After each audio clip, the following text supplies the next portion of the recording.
You're listening to The Observing Eye. Pirate radio for the mind. Coming at you fresh from the computer hell cabin.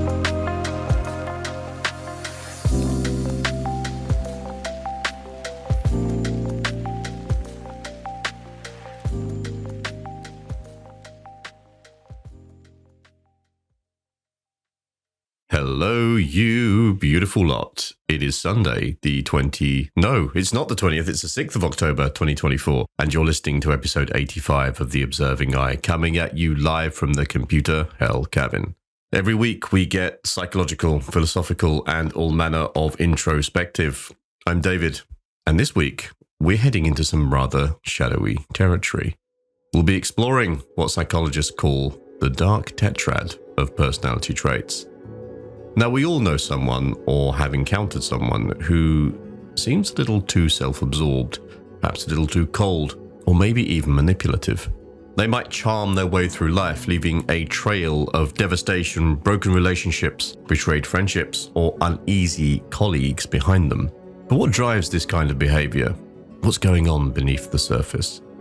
The Dark Tetrad refers to 4 personality traits that together make up some of the most malevolent, destructive behaviors we see in certain people. They are Machiavellianism, Narcissism, Psychopathy, and Sadism. Now, while these traits are more common in certain individuals, the truth is that elements of the Dark Tetrad exist to some degree in all of us. Today, we're going to break down these traits one by one. We'll explore how they influence behavior, what makes them so dangerous, and why understanding them is essential, not just for recognizing toxic behaviors in others, but also for gaining insights into the darker parts of ourselves. We'll also be looking at how these traits show up in everyday life, from the corporate world to our social circles. And if you've ever felt manipulated by a so-called friend, or maybe you found yourself caught in the web of a narcissist, you'll definitely want to stick around, because we'll be discussing some practical strategies to deal with individuals who exhibit these traits. So whether you're here to learn how to navigate a difficult relationship, or simply want to understand why some people seem to lack empathy or morality altogether, this episode is for you. The Dark Tetrad may seem frightening, but the more we understand it, the better equipped we are to handle it when it crosses our paths. All right, let's dive in.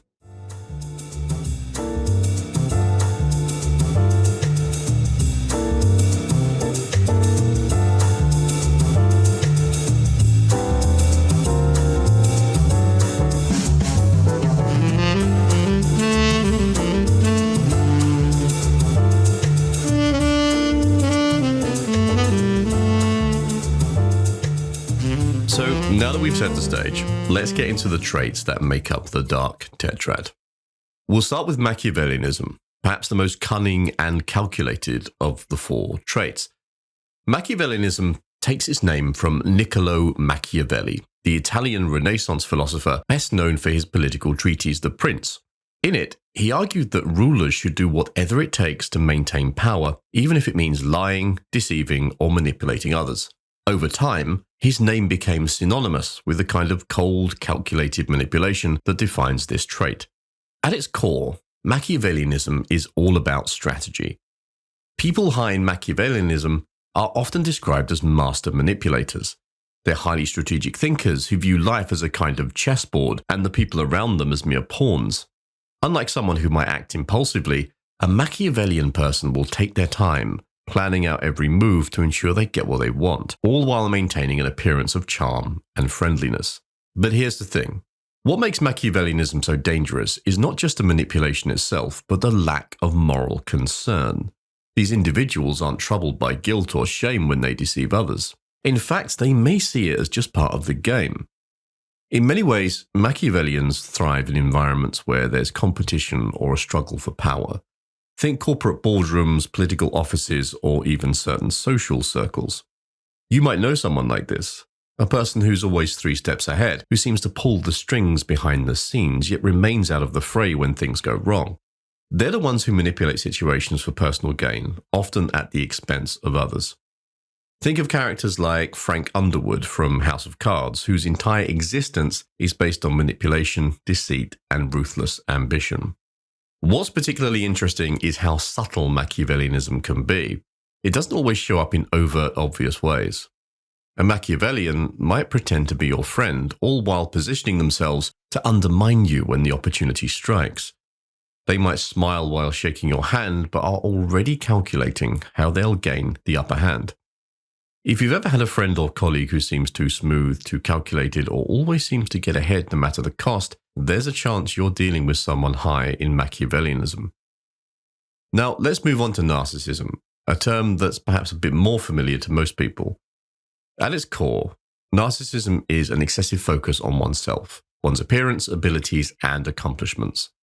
Narcissists are often preoccupied with how they are perceived by others, constantly seeking validation and admiration.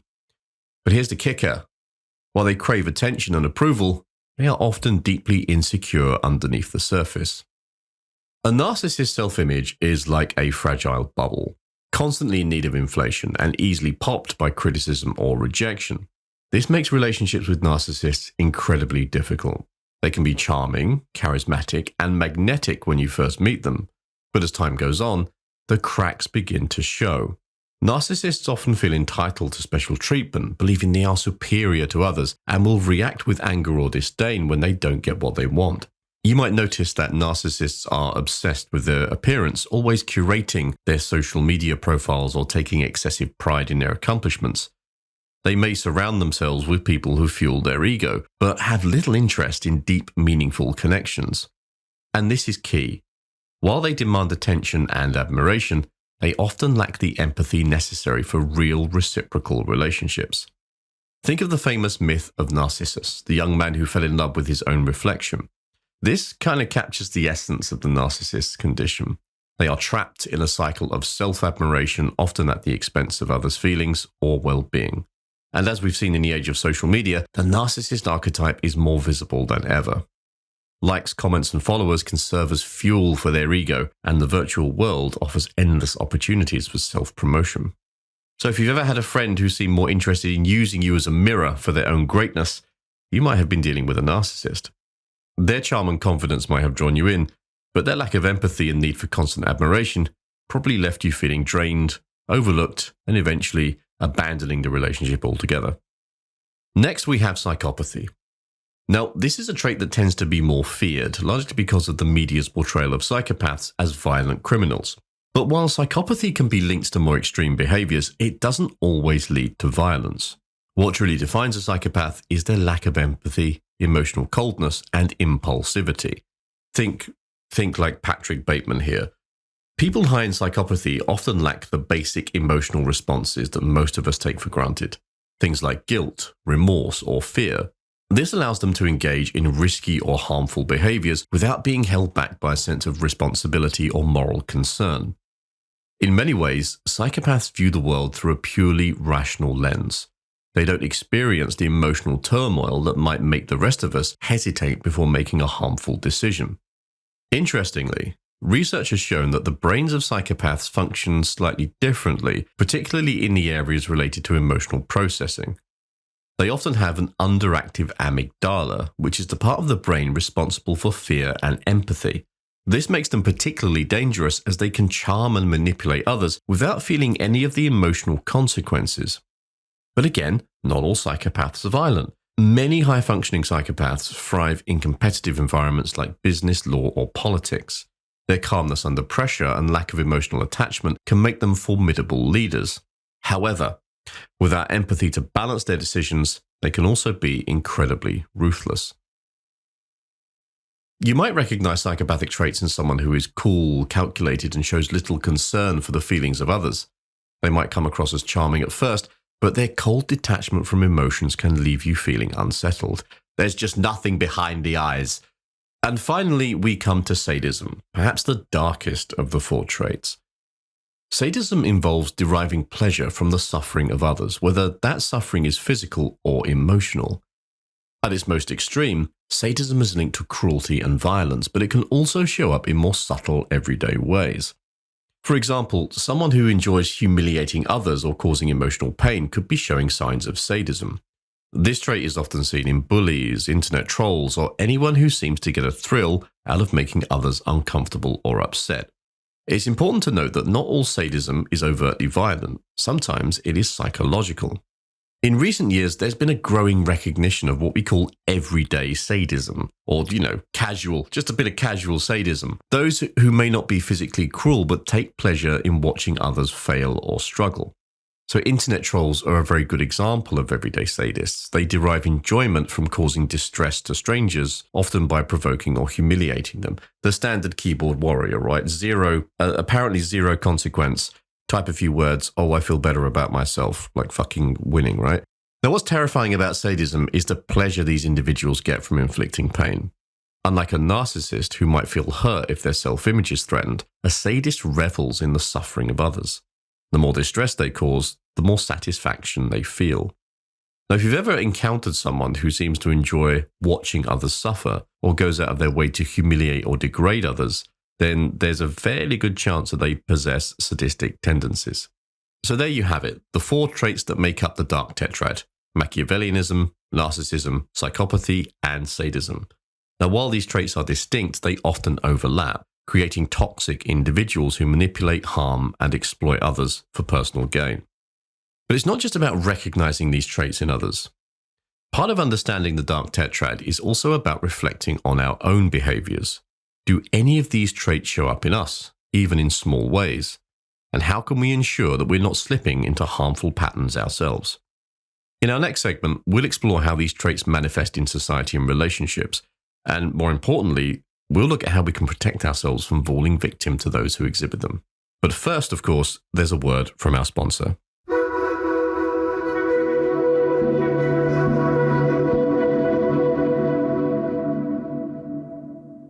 This episode is sponsored by Athletic Greens. No, it's not at all, actually. It's sponsored by me and my book, which is out on Amazon, and you can purchase it as a paperback or on the Kindle, and it sits very much alongside this podcast. So if you're interested in philosophy and psychology and ways that these ideas can be applied to our lives in general, then the book is a really great place to get some theory and some practical applications of it. The premise of the book, we go through a few different scenarios. We talk about authenticity, about gratitude, about letting go of stuff. And there's a lot of stoicism, there's some Buddhism in there, there's all sorts of philosophy and theology that covers this stuff. And the end point of it is for you to be able to reflect upon yourself and whether you are living according to how you would want to live organically, or whether you've adopted all of these frameworks and ideas that come from the external. God knows there's enough of those that hit us every day. So if you're interested in the podcast, if you're interested in that sort of thing, some philosophy, some psychology, and some actual uses of them in day-to-day living, then go and buy my book on Amazon. You have to just search The Observing Eye, or I will put a link in the show notes for you to go and have a look at that as well. And I'm hoping that you will find it useful. So yeah, go buy my book. Subliminal messaging. Buy my book. You will buy it. Yeah, but just see what you think. Or don't. It's entirely up to you. There's no pressure. I have no expectation here. It is out into the world and I have let go of it. So it is just there. It exists. And you may enjoy it if you so choose. Thank you for your time. And we now return to the transmission.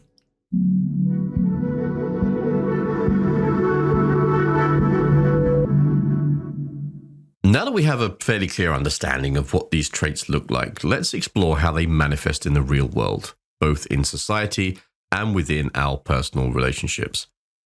The Dark Tetrad traits are fascinating because while they might be associated with extreme behavior in some cases, they also show up in subtler, more insidious ways in everyday life.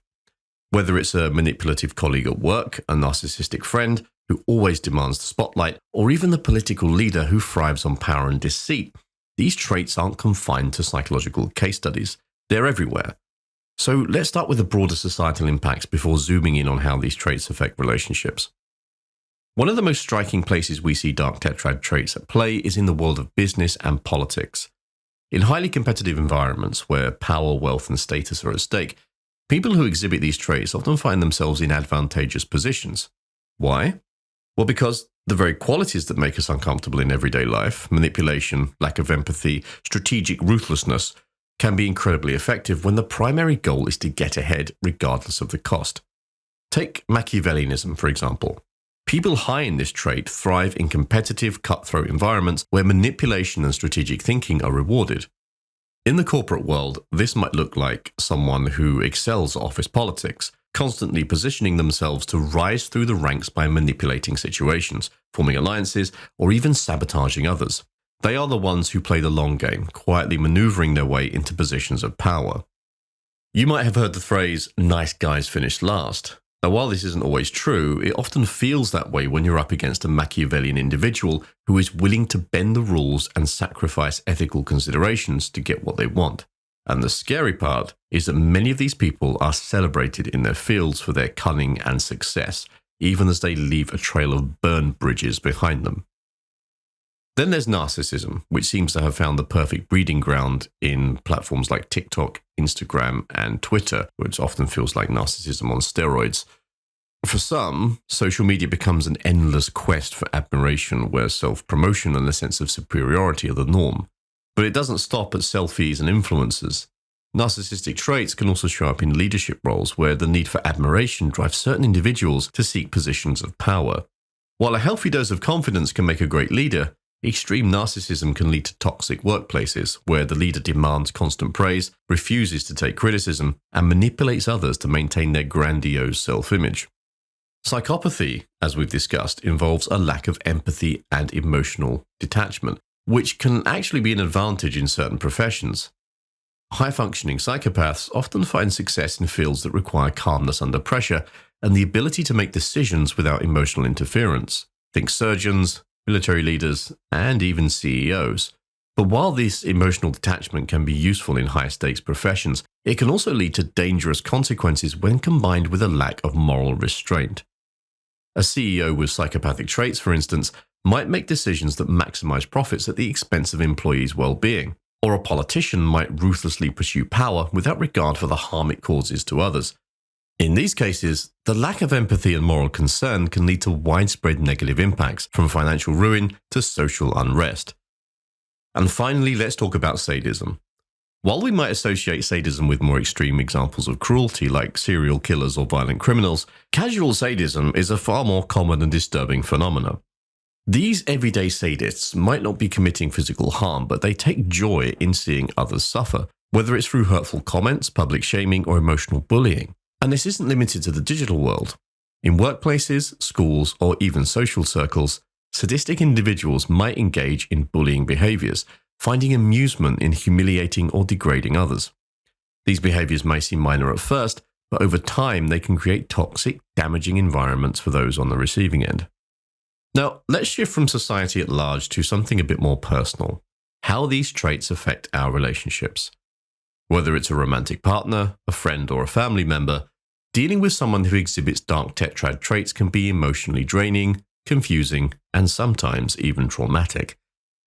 Have you ever been in a relationship, whether romantic or platonic, where the other person seemed to always have an agenda?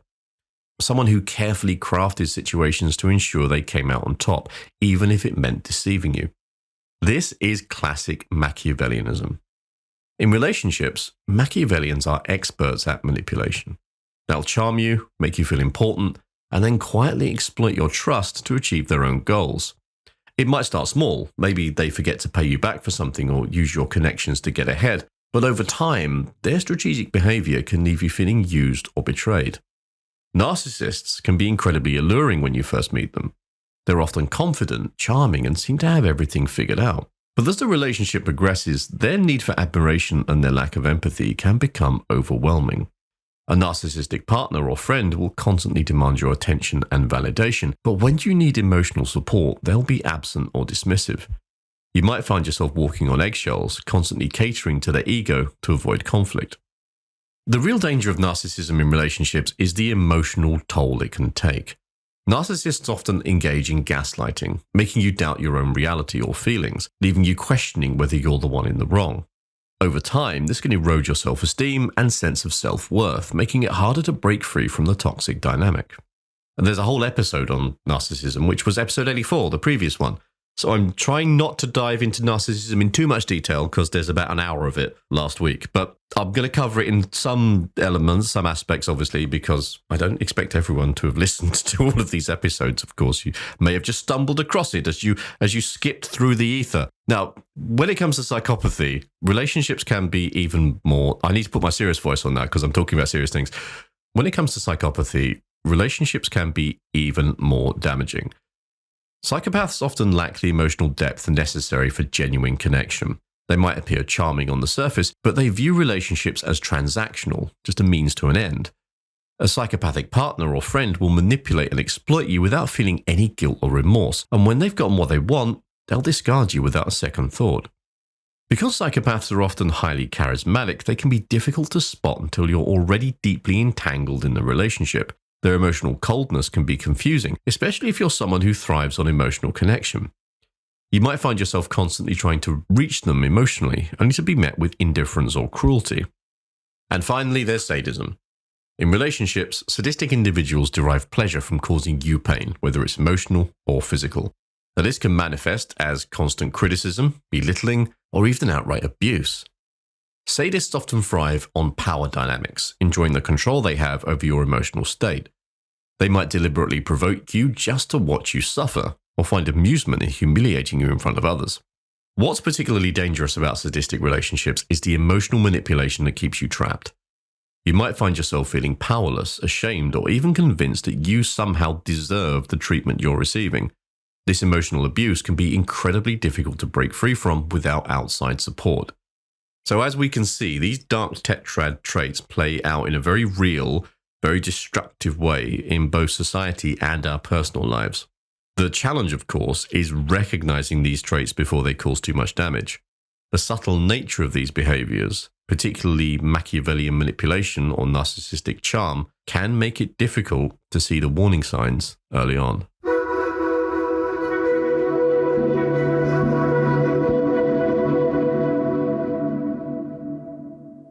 I want to talk about something now that may feel a little uncomfortable, but I think it is deeply valuable. And that's the idea that the Dark Tetrad traits we've been discussing don't just exist out there in others, but they may also exist in varying degrees within each of us. Now, this might be a bit of a hard pill to swallow, especially if you spent most of this episode thinking about the narcissistic boss, that manipulative friend you've got, or the emotionally cold partner. But the truth is, we all have the capacity to display elements of these traits, even if only in small ways, under certain circumstances. The key, of course, is self-awareness. So let's take a moment to reflect on how these traits might show up in our own lives and how we can keep them in check. Now, before you start worrying that you're a secret narcissist or some Machiavellian mastermind, let me clarify something. The Dark Tetrad traits exist on a spectrum. So while some individuals may exhibit these traits in extreme and harmful ways, most of us display them in much smaller, more subtle ways from time to time. And that's okay, part of being human. But the more mindful we are of these tendencies, the less likely we are to let them control our behavior or harm our relationships. Now let's start by breaking this down trait by trait. So have you ever manipulated a situation to get what you want? Maybe you exaggerated the truth to get out of a commitment or played up your strengths to gain favor with someone important. These are small, everyday examples of Machiavellian behavior. Now, while these behaviors might not seem as sinister as the manipulative schemes we associate with Machiavellianism, they still involve bending the truth or using others for personal gain. The question to ask yourself is, how often am I manipulating situations and at what cost? Is it harmless, or am I compromising my integrity and the trust of others? Next, when was the last time you posted something on social media and waited eagerly for the likes and comments to roll in? Or maybe you found yourself fishing for compliments in a conversation or feeling a bit resentful when someone else gets the attention you crave. These are mild forms of narcissistic behavior. Now, of course, it's natural to want validation. But when we rely too heavily on external validation, we risk losing touch with our internal sense of worth. So ask yourself, am I seeking validation from others more than from myself? Am I putting too much focus on how others perceive me rather than on my true self? Let's have a little look at psychopathy now then. So have you ever been, I'm just going to ask you lots of questions and you can think about it. Have you ever been in a situation where you needed to be emotionally detached to get through it? Maybe you had to make a tough decision at work, or perhaps you've had moments where you felt emotionally disconnected from a difficult situation. Now, I know I've certainly felt emotionally disconnected from difficult situations. And these are moments when psychopathic tendencies can show up in our lives. Of course, there are times when emotional detachment is necessary, especially when we need to protect ourselves. But the key is to make sure that we don't become too detached to the point where we lose empathy for others. Ask yourself, am I shutting down my emotions to avoid vulnerability? And am I losing my capacity for empathy in the process? Finally, let's talk about sadism. Have you ever laughed at someone else's embarrassment or failure? Maybe you felt a small thrill when a rival at work made a mistake, or perhaps you've enjoyed a little bit of schadenfreude, the pleasure derived from misfortune of others. I'm going to be using that word much more in this episode. Schadenfreude. Now, while these, I'm doing this recording on a Friday, and it's the end of the week.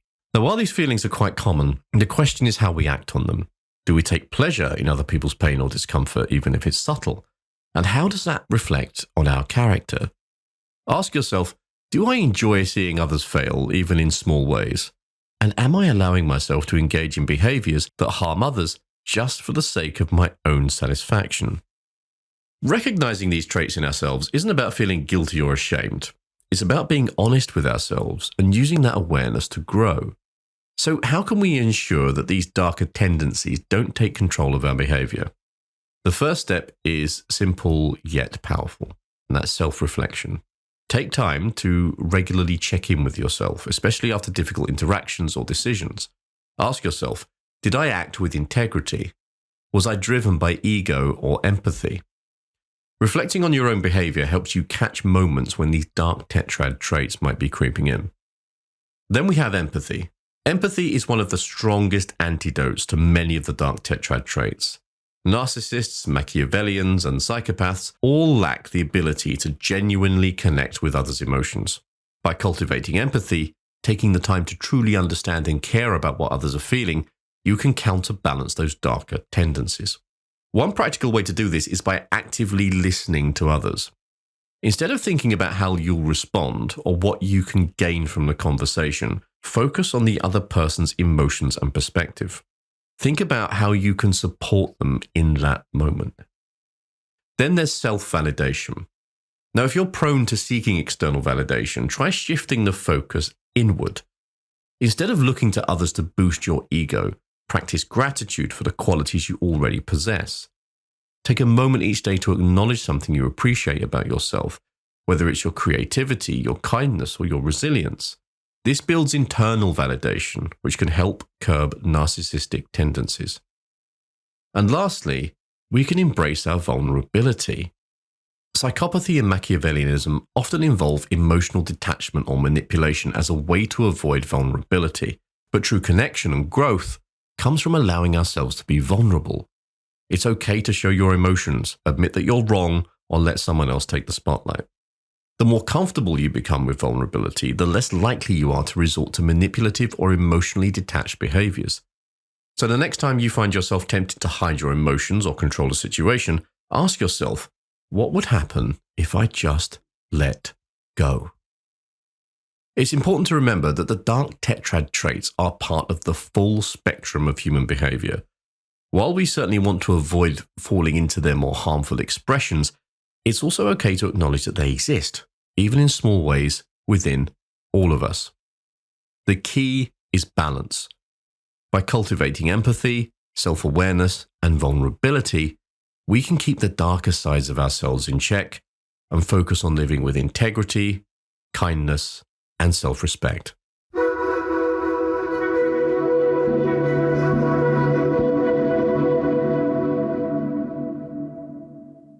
Next, we're going to explore the relationship between the dark tetrad traits and power dynamics. One of the reasons these traits are so important to understand is because they often play a central role in how power is acquired, maintained, and abused in both personal relationships and societal structures. People who exhibit Dark Tetrad traits, whether it's Machiavellianism, Narcissism, Psychopathy, or Sadism, often have a unique relationship with power. Unlike most people who view power as a responsibility or something to be shared for the greater good, those with Dark Tetrad traits frequently see power as a tool for self-advancement, control, or even manipulation. So let's take a closer look at how these traits influence power dynamics, both on a personal level and within larger systems. Let's start with Machiavellianism. As we've discussed, Machiavellians are highly strategic and manipulative, always looking for ways to achieve their goals, often at the expense of others. For them, power is not just a means to an end, it's a game. The goal is to acquire power and influence, not necessarily for the good of others, but to position themselves in ways that benefits them personally. Machiavellians often thrive in environments where competition is rewarded. Now here's a key aspect of Machiavellianism and power. They are patient. Like the Sith, unlike more impulsive individuals, I've got to get a Star Wars reference in there somewhere, Machiavellians are willing to play the long game, subtly positioning themselves in ways that ensure they come out on top. They're the type of person who might let others believe they're in control, only to pull the strings from behind the scenes when the time is right. Their ultimate goal is always power and control, but they're rarely overt about it. Instead, they move in the shadows using charm, persuasion, and manipulation to get what they want without getting their hands dirty. Now let's move on to narcissism. While Machiavellians are focused on strategy and manipulation, narcissists view power as something that validates their inflated sense of self-worth. For narcissists, power is a reflection of their greatness, a way to affirm their superiority over others. They're drawn to leadership roles because these positions offer them the attention, admiration, and recognition that they crave. However, once they have power, their need for validation can lead to some pretty toxic dynamics. They may surround themselves with yes men, people who constantly feed their ego and never challenge their authority. In fact, any form of criticism or dissent can feel like a personal attack to a narcissist, leading them to retaliate or distance themselves from anyone who doesn't worship them. Praise me! One of the major issues with narcissists in power is that their decision-making is often driven by ego rather than logic or empathy. They're more concerned with how their choices will reflect on them rather than how they'll impact others. This can lead to poor leadership, where the focus is always on their own image and status rather than the needs of their team or the greater good. We've all seen examples of narcissistic leaders, be that in the workplace or in politics. They project confidence and charm, but beneath the surface they are often insecure, needing constant validation. This can create a dangerous dynamic where they use their power not to uplift others, but to keep themselves in the spotlight at the expense of those around them.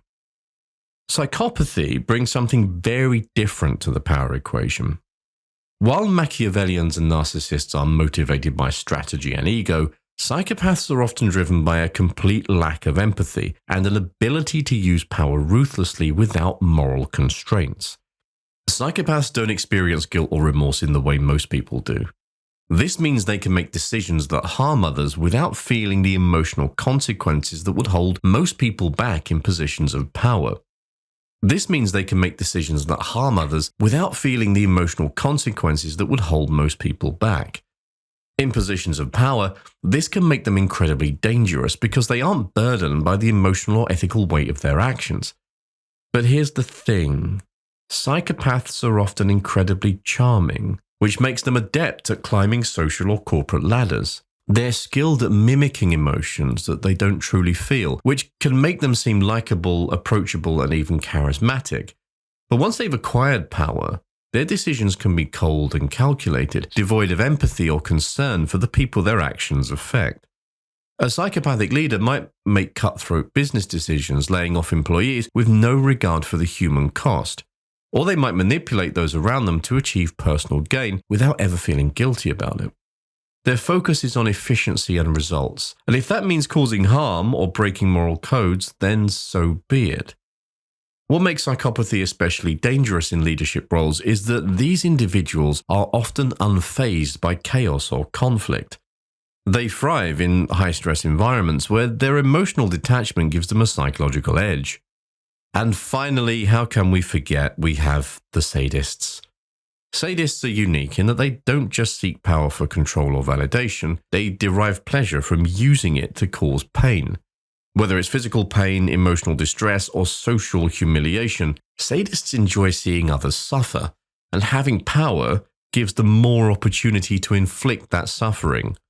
This could manifest in subtle ways, like bullying colleagues or using their position to undermine others, or in more extreme cases, like deliberately creating situations where people are pitted against each other or humiliated.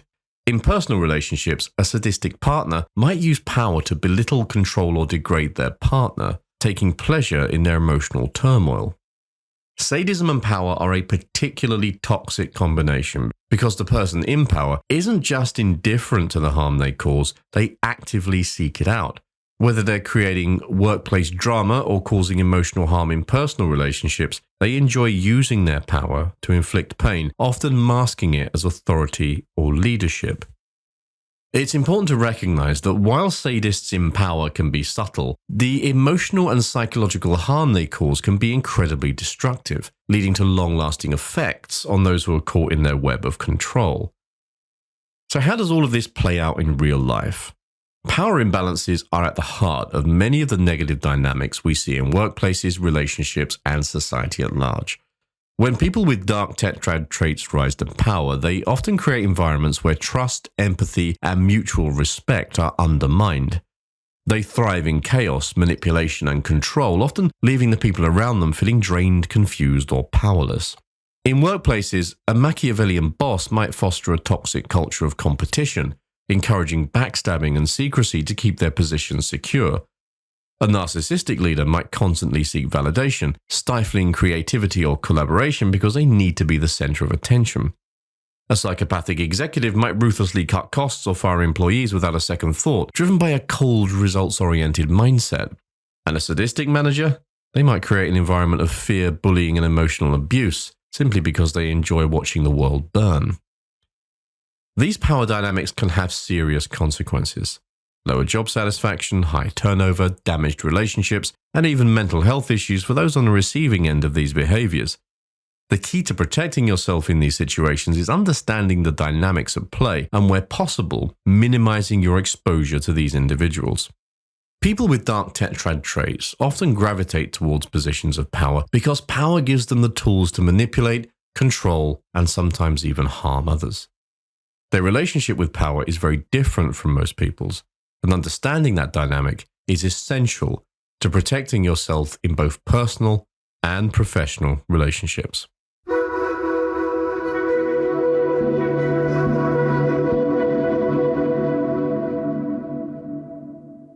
Let's look now at the ethical dilemma surrounding the Dark Tetrad traits, because I want to approach some of this through the lens of compassion. And when we talk about these traits, we often focus on identifying them in others. But this raises some important questions. Is it ethical to label people based on these traits? Can we reduce someone's entire personality to a label, or are we oversimplifying the complexity of human behavior? And once we've recognized these traits in others, what should we do about it? These are tricky questions because, on one hand, understanding these traits can protect us from harm. But on the other hand, labeling someone as a narcissist or psychopath can carry heavy moral weight. And it's not always clear where the line between protecting ourselves and unfairly judging others lies. So let's unpack this ethical dilemma. First, let's talk about the dangers of labeling people based on Dark Tetrad traits. When we label someone as a narcissist, a psychopath, or a Machiavellian, we risk reducing their entire personality to a set of negative characteristics. But human behavior is far more complex than that. People are more than the sum of their traits, and there's always a danger in oversimplifying the narrative. For example, someone might exhibit narcissistic tendencies in certain situations but still be capable of kindness and empathy in others. Or someone might use Machiavellian strategies in the workplace, being manipulative to get ahead, but still be a loyal friend in their personal life. When we label someone with a Dark Tetrad trait, we are often making a blanket judgment based on limited information. But here's where the ethical dilemma deepens. Labeling someone can lead to stigmatization. If we brand someone a psychopath or a sadist, we're placing a moral judgment on them, often without considering the context of their behavior or the underlying causes. And once a label is attached, it's incredibly difficult to remove. This can lead to that person being unfairly ostracized or viewed as irredeemable. The question then becomes, is it fair to define someone by these traits alone? Labeling also creates a false sense of certainty. If we label someone as a narcissist, for instance, we might feel justified in cutting them out of our lives, assuming that all their behaviors stem from selfishness or a lack of empathy. But what if that person is going through a difficult time and their behavior is a symptom of deeper emotional pain? What if they're struggling with insecurities that make them seem more self-centered than they really are? Another critical ethical question is whether these traits are fixed or fluid. Can someone who displays Dark Tetrad traits change, or are they permanently wired this way? Psychological research suggests that while certain personality traits are relatively stable over time, they're not entirely fixed. People can change their behavior, especially when they become aware of how it affects others. But here's the catch. Many people with strong Dark Tetrad traits, especially narcissists and psychopaths, are less likely to seek help or acknowledge that they need to change. After all, if someone doesn't feel guilt or empathy, why would they want to modify their behavior? Why would they think that they're even doing anything wrong? But is it ethical to assume that someone is beyond redemption? If we label someone a narcissist or psychopath and decide they can't change, we may be closing the door on their potential for growth. This is especially tricky when it comes to milder expressions of these traits. For instance, like many of us might exhibit narcissistic or Machiavellian tendencies under certain circumstances. Does that mean that we're all beyond help? Well, of course it doesn't. Now, the truth is that all of these traits exist on a spectrum. Some people might have extreme versions, but others might only display them in specific contexts or at certain times in their lives.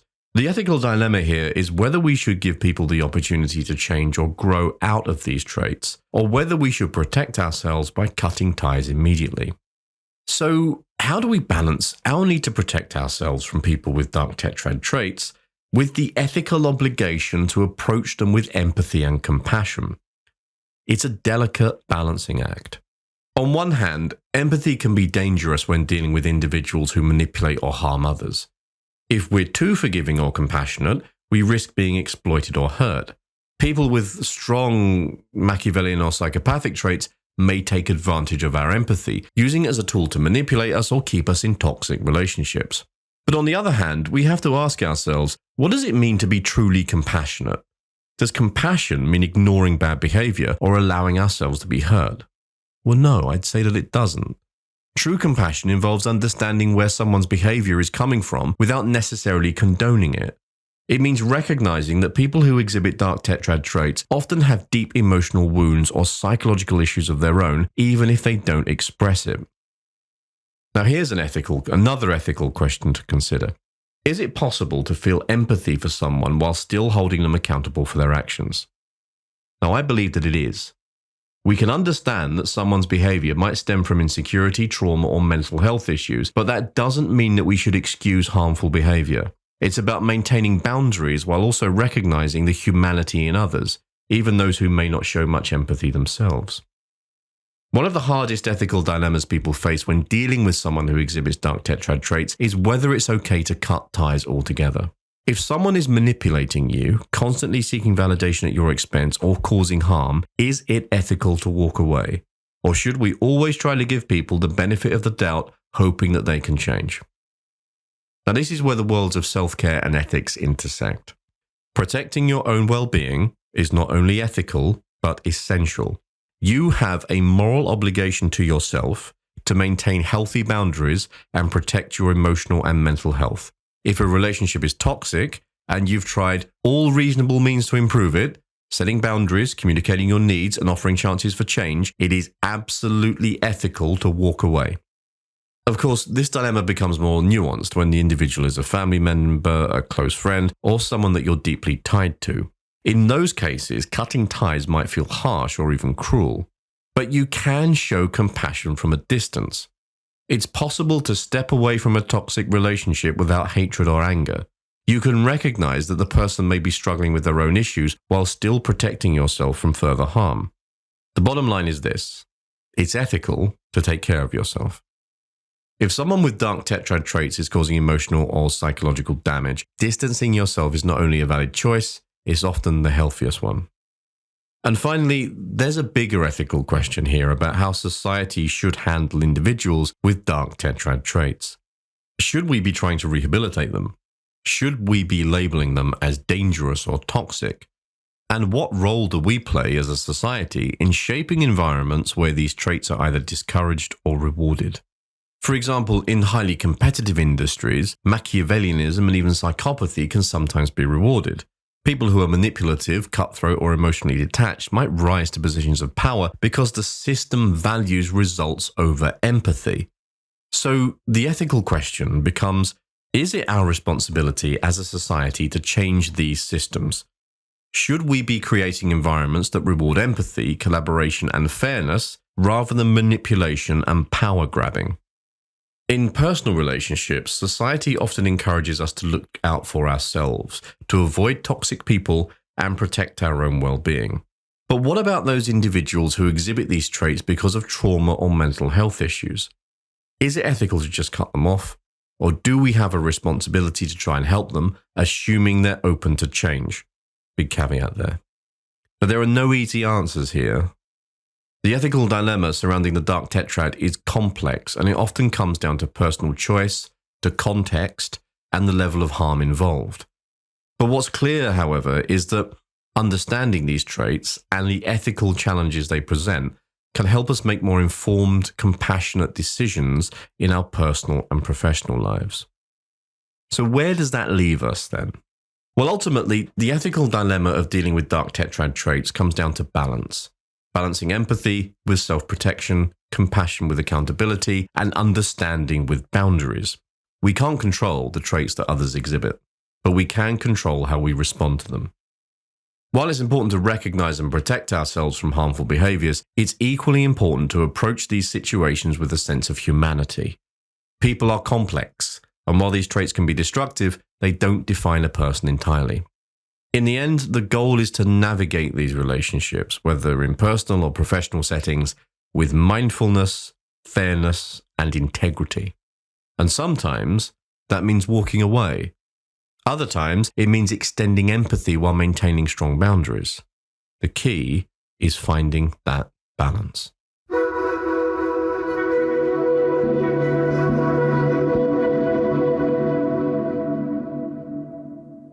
In our final segment, I would like to turn to something a bit more practical. What can you do when you encounter someone with these traits? How can you protect yourself while maintaining your emotional well-being and setting healthy boundaries? It's important to recognize that while these traits can be destructive, dealing with them effectively is possible. The key is to approach these relationships with a combination of awareness, self-protection, and strategic boundaries. So let's break down a few key strategies for managing people with Dark Tetrad traits. First, and perhaps most importantly, you need to set clear and firm boundaries. People who exhibit Dark Tetrad traits are notorious for overstepping boundaries, whether through manipulation, emotional abuse, or using their power to control others. Setting clear boundaries is essential to maintaining your own emotional well-being. Here's how you could do it. So firstly, you need to be specific and direct about your boundaries. So if you're dealing with a narcissist, for example, who constantly dominates conversations and shifts the focus back to themselves, you could say, I need to share my perspective on this as well, and I'd appreciate it if you give me the space to do so. Or with a Machiavellian colleague, you might need to be direct about your limits, such as, I'm not comfortable with gossiping about our co-workers and I prefer we focus on work. You need to communicate your boundaries early. With individuals who exhibit these traits, the earlier you set boundaries, the better. The longer you wait, the more likely they'll push those limits. Be clear about what you will and won't tolerate from the start. And be prepared for pushback. People with Dark Tetrad traits often test boundaries to see how far they can push. They might try to manipulate you into relaxing your boundaries or make you feel guilty for enforcing them. Stay firm and stay consistent. Remember that your boundaries are there to protect you, not to please them. The key here is to be unwavering. Don't explain too much or feel the need to justify your boundaries. Keep it simple, stick to your limits, even when they try to challenge or disregard them. Now next, let's talk about emotional detachment. So Dark Tetrad individuals often thrive on eliciting emotional responses, whether it's admiration, anger, frustration, or fear. One effective way to protect yourself from their manipulative tendencies is to practice what's called the grey rock technique. Now, the grey rock technique involves making yourself as emotionally unresponsive and boring as possible to the person trying to manipulate you. Basically, become a dull grey rock.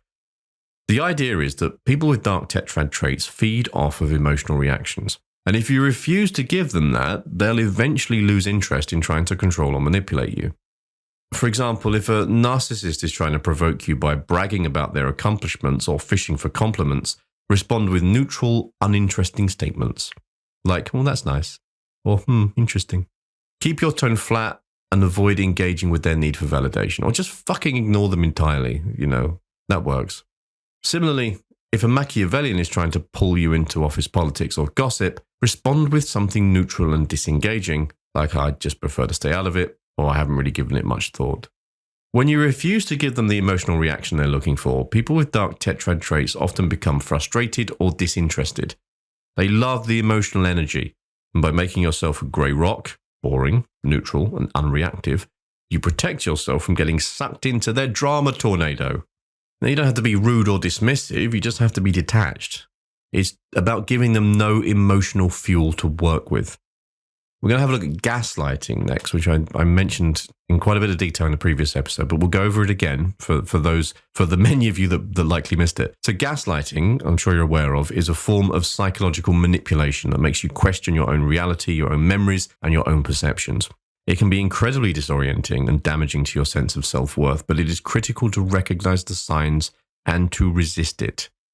The signs being a frequent denial of reality. So that's if someone denies events that you know happened, or consistently claims that you're imagining things or that you're overreacting. That can be quite a big red flag. Narcissists love this. They will come out with lines like, "Oh, I never said that. You're just being too sensitive," even when you clearly remember them making the comments. And then we'll have they shift blame onto you, basically. They like to turn things around and make you feel like you're the one that's at fault. So they'll say things like, "You're always causing drama," or "Why are you so emotional all the time?" So how do we resist the pull of gaslighting, the dangerous territories of gaslighting? Firstly, always trust your own perceptions. Always. Gaslighters want you to doubt yourself. So one of the best ways to combat this is to trust what you know to be true. If necessary, write things down to keep a record of conversations and events so you can refer back to them if someone tries to distort your reality. Next, you have to assert your reality calmly. So when someone tries to gaslight you, you can assert what you know to be true. For instance, "I remember exactly what happened and this is how it went." You don't need to engage in a long argument. You don't need to get pulled into one. Just state your truth. State your truth clearly and firmly. And lastly, you can seek external validation because gaslighting can make us confused. And if you're feeling that way or you're unsure of your perceptions, you can talk to a friend, a therapist, or someone that you trust that can give you an emotionally safe space. Because an outside perspective can often help you to see through the manipulation and regain your confidence, particularly if you're in it, if you're just soaking in the gaslighting in a shitty relationship. You can very much begin to doubt all of the things. So getting someone external, an external observer to just validate that you aren't going crazy and that the person that is gaslighting you is doing exactly that, basically. It's also crucial to manage your expectations when dealing with people who exhibit Dark Tetrad traits. One of the biggest traps that we can fall into is hoping that these individuals will change or expecting them to start behaving in ways that are emotionally healthy and fair. The truth is that people with strong Dark Tetrad traits will often lack the motivation or self-awareness to change, and holding on to false hopes can lead to disappointment and emotional exhaustion.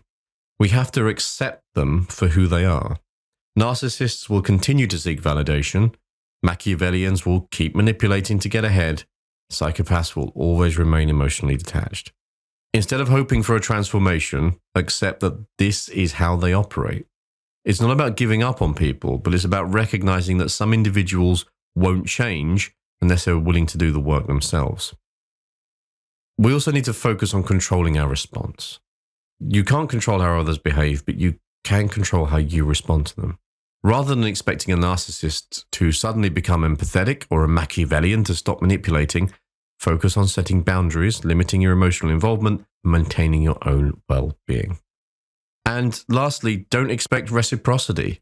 People with Dark Tetrad traits will lack empathy, and they aren't inclined to reciprocate kindness or fairness.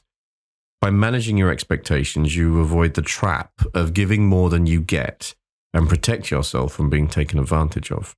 When we let go of this expectation that these individuals will act like emotionally healthy people, we can approach those interactions with a lot less frustration, a little bit more mental clarity. But perhaps the most important strategy, our final strategy of all, is knowing when to walk away. We touched on this in our previous section on the ethical dilemmas of labeling people with Dark Tetrad traits. But while it's possible to manage interactions with people who exhibit these traits, there are times when the best and healthiest decision is to distance ourselves entirely. Not all relationships can or should be saved, especially when they are toxic and damaging to your mental and emotional health. But how do we know when it's time to walk away? Let's go through a few of these things, a few of these little flags that we should be aware of. So the first one is repeated boundary violations. If someone constantly ignores or disrespects the boundaries that you've set, it's a strong signal that the relationship is unhealthy. Like if you've got a friend that keeps using you for validation despite your efforts to set boundaries, it might be time to reconsider that relationship. And then there's emotional exhaustion. If you are finding that every interaction with this person leaves you feeling drained, anxious, or questioning your self-worth, that is a clear sign that this relationship is taking a toll on your mental health. You shouldn't have to constantly defend yourself or protect your emotional energy. Then we have toxic patterns of manipulation. So if you've tried all of the strategies, setting boundaries, detaching emotionally, and managing your expectations, and the person continues to manipulate, gaslight, or harm you, it is time to consider stepping away. Now, of course, walking away from toxic relationships is never easy, especially if the person is a close friend, a romantic partner, or a family member. But your mental, and I cannot stress this enough, and I cannot stress this enough, your emotional and mental health should always be your top priority. And sometimes the most compassionate thing you can do for yourself is to let go. Dealing with individuals who exhibit these traits, these Dark Tetrad traits, these Sith Lords, can be incredibly challenging. But by setting clear boundaries, detaching emotionally, recognizing gaslighting, managing your expectations, and knowing when to walk away, you can protect yourself from the harm that these individuals can cause. The key is to approach these relationships with a sense of self-preservation. You can't control or change these individuals, but you can control how much access they have to your emotions, your time, and your well-being.